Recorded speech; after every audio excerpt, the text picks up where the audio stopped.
আসসালামু আলাইকুম, রূপা রান্নাঘরে সবাইকে জানাই স্বাগত। আজকে আমি রান্না করব টমেটো চিকেন সরষে বাটা দিয়ে। আমি এখানে কড়াই তেল বসিয়ে দিয়েছি, পরিমাণ মতো দিয়ে দিচ্ছি দুটো তেজপাতা,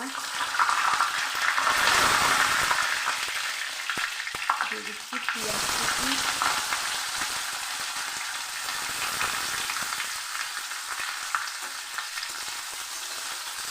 আমি দুটো পেঁয়াজ দিয়েছি। পেঁয়াজকে লাল করে প্রথমে ভেজে নিচ্ছি।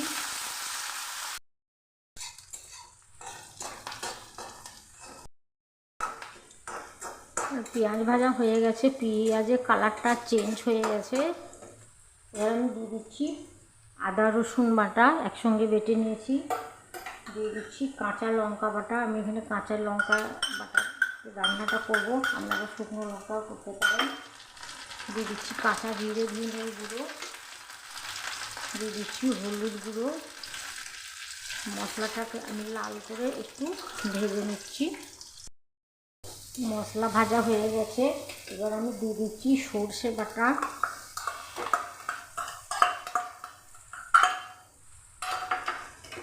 দিয়ে দিচ্ছি এখানে দুটো টমেটো নিয়েছি, দুটো টমেটো সর্ষে টমেটো দিয়ে আমি আরেকটু কষে নেব মশলাটাকে।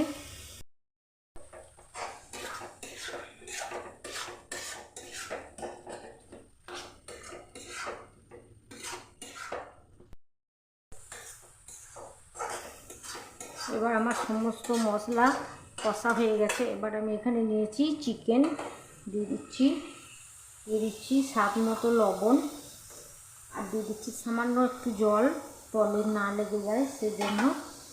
এবার আমি চিকেন কষে নেব।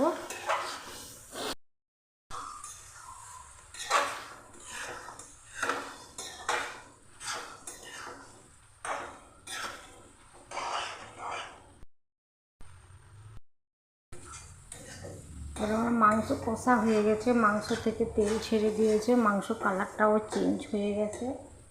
এবার আমি দিয়ে দিচ্ছি হালকা উষ্ণ কুসুম গরম জল। এবার ঠান্ডা জল ব্যবহার করব না।